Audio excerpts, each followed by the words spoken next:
Yo, YouTube, what's up with your boy? Sports and Fitness Rants. I'm back, guys. Click that like button. Subscribe to my channel. What's up, y'all? Welcome back, guys. Welcome back, man. Got a great video for you guys today, as usual, man. You guys know the deal on this channel. It's all about setting the record straight, stopping the lies, stopping the narratives. And in this video, man, I want to talk about how the NBA got beat by Beyonce on Christmas Day. That's right, ladies and gentlemen. Beyonce halftime show brought in more viewers than any of the NBA games did, guys. Any of the NBA games did. I believe Beyonce had like 27 million people tuned into her halftime show during the football game. And that's way more than anyone was watching the NBA. Because the NBA is kind of a joke, and we all know the NBA is a joke, man. And you had a bunch of goofy things going on Christmas Day, man. And we're going to talk about in this video.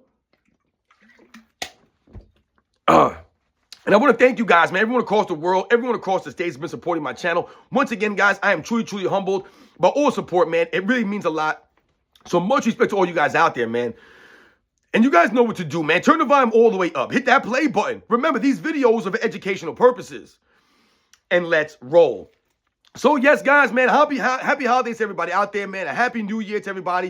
I hope everybody's doing good, man. Thank you guys, everybody out there, man, that's wished me a happy, a Merry Christmas, man, and all that, man. The well wishes, man. It means a lot, guys. And like I said, guys, I want to talk about the NBA and how Beyonce destroyed the NBA on her own during her halftime performance. I think she brought like 26 or 27 million views or people watching. And I believe the best NBA game, I believe, was the Lakers versus Warriors game. I believe it got like 7 or 8 million views. And they said that the NBA ratings were up. But they said it was up since over the last 5 years. So that's not really saying anything. It isn't that the NBA ratings were up since like 2005, or this was the highest Christmas game since 2000 or since 2010. It was literally the best Christmas day or the best ratings in 5 years. So that's not really saying anything. It's not really doing anything at all. And then when you talk about the way that the NFL dominated the NBA on Christmas Day, I was actually surprised to see NFL games on Christmas Day. I didn't even realize the NFL was having games on Christmas, man. I went to my parents' house for Christmas or whatever, and I was like, the NFL's playing today? I didn't even realize that, man. I thought it was going to be an NBA day because that's what we do at my family's house on Christmas. We always watch the NBA games, and we were watching the Knicks game.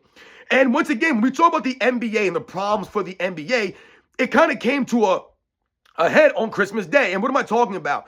Well, once again, the ratings were not up there compared to the other entities. So when you had the NFL dominating the way it did on Netflix, bringing them all this stuff, I believe it was a record for Netflix. I think it was second highest next to the Jake Paul or the Mike Tyson fight, which is laughable to me that fight brought in all that money and all those views, man. It's insane. But that was the highest gross that they've had on Netflix since then. So the second highest ratings that they've had on Netflix for something like that. So the NFL obviously did way better than the NBA did. And once again, you have LeBron James make comments after the game about, oh, this is our day, this is our day. No, it's not your day anymore, LeBron James. And you know why it's not your day? Because you guys goofed it up. You guys blew it, man. LeBron James talking about it's our day. The NFL, the NBA Christmas Day is our day. You guys lost that privilege. And the NFL came in and swooped in and dominated you guys. But not only did the NFL dominate you guys, Beyonce dominated you, LeBron James. You guys got outdone by Beyonce's halftime show. Her halftime spectacular. And listen, man, I love Beyonce, man. Great for her, man. I'm not a Beyonce fan. I would never buy a record of Beyonce or any of this kind of stuff, man. I'm a grown-ass man. What I look like buying Beyonce music, man. But the fact that this woman went out there on a halftime on Christmas Day and outperformed the NBA on its day, like LeBron James, was our day, you guys got beat by Beyonce, man. By Beyonce on a football halftime show, man. I did not watch the show, but they were watching it at my house. I know that my wife and some of my sister-in-laws, and they were watching the Beyonce halftime show. Apparently, a lot of people were watching it because she outpaced the NBA handedly on her own. So LeBron James is going to come to the post-game press conference and talk about, oh, that's our day. I love the NFL, but it's our day. Dude, you sound ridiculous. Once again, you're not in touch with reality because part of the problem for the NBA has been the other entities are catching up and surpassing them. So when you talk about, oh, the NBA's ratings are down because, they always make these excuses because people are streaming or people are not watching it on traditional TVs anymore. That's an excuse, guys. That's an excuse. How can the ratings in other entities have gone up, right? They're making more money. Their ratings are going up.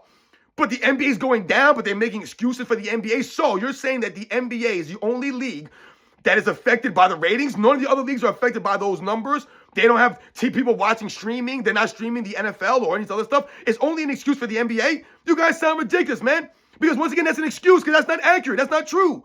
The facts remain. The NBA product is garbage, man. It's not as good as it used to be. And why is this? We've talked about it. It's not just three-point shooting, guys. It's the players. The players are garbage. Look at Luka Doncic. Where's Luka Doncic at? The man can't even stay in shape. He's out there with a sore hamstring, so he goes out of the game. So you have no Luka Doncic in the game, right? So once again, that takes away from Christmas. You had Joel Embiid go down before the game. The man went down before the game. And good for Joel Embiid, man. He came back and played in the game. But why did you go down before the game? Did anybody see the replay of Joel Embiid before that game? The man's a goofball, and they're supposed to be the premier or one of the premier big men in the league right now. He's a laughing stock. He's an absolute embarrassment.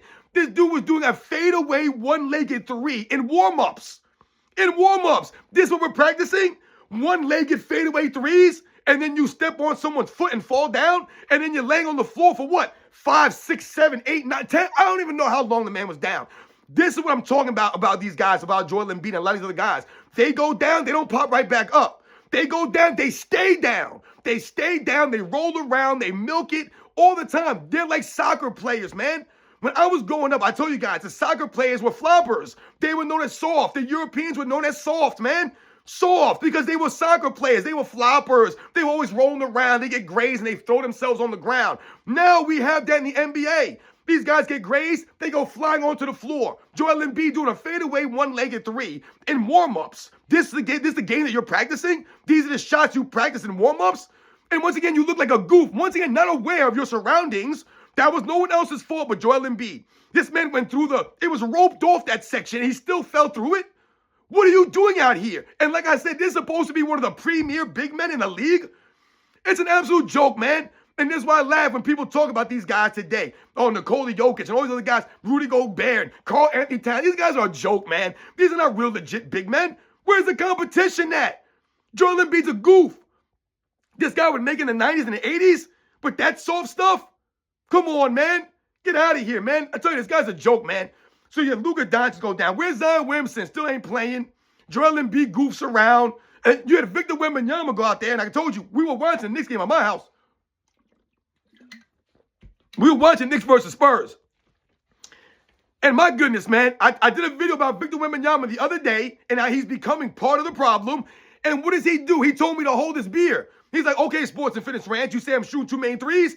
Hold my beer. I'm going to see your 13 threes, and I'm going to shoot 18. He shot 18 threes, I believe, on Christmas Day. Are you kidding me? I believe he shot 8 threes in the first quarter and a half. 8 threes. And this is what we're talking about. And the Spurs lost that game. So Victor Wembanyama put up 40 points or whatever he put up, man. That's great for him. But the reason why the Spurs lost on Christmas Day was because Victor Wembanyama, man, and the way that this guy was choking up threes toward the end of that game. He took a lot of bad shots for Victor Wembanyama. So once again, this is what we get on Christmas. Guys chucking up threes, even though they're 7'4". We're going to watch a 7'4" guy chuck up 18 threes in a game? What the hell? What the hell? We want to see you battling against Karl Anthony Towns down low. I want to see you guys with some skills, with some post games, with some moves. Not always threes being chucked up. Man, no one impressed with that stuff, man. So it was another chuck fest in the Knicks game. The Knicks won great for them, man. Once again, not impressed. Then you had the Dallas Mavericks game. Luka Doncic goes down because he's not in shape. And this is supposed to be one of the once again, these are supposed to be the premier players. Victor Wembanyama, Luka Doncic. The guy doesn't even keep himself in shape, but they keep telling us, the 80s and 90s guys, were plumbers and taxi cab drivers. These guys had no skills. They weren't great athletes. No, the guys today are not great athletes. They're not durable. They're not tough. They don't have the mental fortitude of guys back in the day. Where's Giannis and Damian Lillard been the last couple of days? Where's Giannis and Damian Lillard? These guys just miss games and miss games. I just praised Giannis the other day, and now you're missing games for what? What injury does Giannis have? He's out with an illness? What are we doing here, man? You're ill on Christmas, so you can't play with your team because you're out with an illness. You and Damian Lillard. How many games did they miss this year? Guys are just missing games to miss games. I'm not impressed at all. We had the LeBron James, Steph Curry, Lakers thing again on Christmas Day. Nobody wants to watch LeBron James and Steph Curry go against each other, guys. That's not a legit rivalry, man. No one's impressed with this stuff. Once again, man, why are they on Christmas? Nobody wants to watch Steph Curry out there by himself going against LeBron James, man. in his corny ways. And LeBron James had 30 points a game on Christmas. I believe that's the second most 30-point games on Christmas after Oscar Robertson. So LeBron James has played in what, 19 Christmas Day games? And Oscar Robertson still was able to have more 30-point games than LeBron James? How many times did Oscar Robertson play on Christmas Day? I guarantee you guys it wasn't 19. But he still has more 30-point games on Christmas Day than LeBron James, man. Once again, showing and highlighting that LeBron James out there chasing stats, man. After all these years, you still don't have the most 30-point games on Christmas Day? You played in 19 of them. 19 Christmas Day games. It's an absolute joke to have this man on Christmas Day. So once again, you're promoting LeBron James and Steph Curry on Christmas when these guys are done. Nobody wants to be promoted. They should not be promoting Steph Curry and LeBron James, man. And listen, I get it, man. But nobody wants to watch LeBron James on Christmas Day. Nobody wants to watch that stuff. This goofball go out there and goof it up.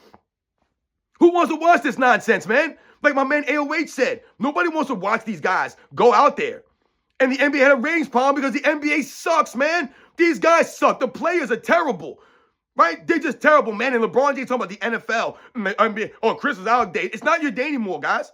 You guys lost. You gave up that privilege. You gave it up. You took it for granted. You took the fans for granted. You took the NBA for granted. You took the money for granted. Everything you guys have taken for granted, and you guys have squandered it. And that's why the NBA's gone downhill the way it is. Because guys back in the day, the money that they got, they respected that. They felt they needed to earn the money. So they went out there and earned it. These guys today, once they get the money, they're done. And they don't even earn the money. They feel that they deserve the money. They didn't earn it, though. So once they get the money, they give up. They stop playing. And this is what we're dealing with now in the NBA. It's an absolute joke. So Beyonce destroyed LeBron James. The NFL destroys LeBron James. You guys got beat by Beyonce's halftime show on Christmas Day. When LeBron James says this is our day, you guys couldn't even beat Beyonce out.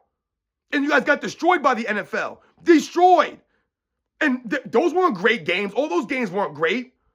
But it was football. And people would rather watch football than the NBA, I guess. Once again, a lot of people don't want to watch LeBron James. His game is basic, boring, and bland. Why would you want to watch LeBron James? Even if you're a fan of the NBA like that. LeBron James is not exciting to watch. Who wants to watch LeBron James on Christmas Day? Go out there and do what he does. It's not exciting. Once again, guys, it's an absolute joke, man. And that's part of the problem for the NBA. And that's why Beyonce was able to destroy them with her halftime performance. Because she actually puts on a show compared to the NBA. They're not putting on a show. They haven't put on a show in years. Like the All-Star game. Where's the show for the All-Star game? They refuse to put on a show for the fans. They don't even show up for the fans. And when they do, they're flopping. They're crying out there. They're doing a bunch of goofy stuff. Draymond Green's out there goofing the game up as he always does. And this is who Steph Curry's been dealing with his entire career. It's an absolute joke. And these are ratings. This is what we have going on. You guys know the deal, man. LeBron James talking about the NFL, talking about this our day. You guys lost the right to call it your day. You guys don't have any place anymore. You guys don't have anything anymore.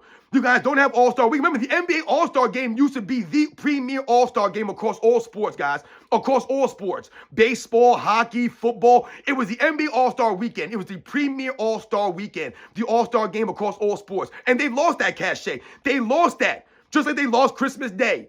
They're losing everything. Thanksgiving's already the NFL's, and now looks like the NFL's going to take over the Christmas Day because next year they're already slated to play NFL games on Christmas next year. So even though the ratings went up, it was only up from 5 years ago. Is that impressive? When it was up before COVID or up since COVID? I'm not impressed with that. If they would have said the ratings were up since 2010 or something like that, then maybe we could point to something, hey, man, but we know that's not going to happen because ain't no one watching this garbage. They were watching Beyonce instead. Those are the facts, man. You guys know the deal, man. I'll catch you guys on the next one.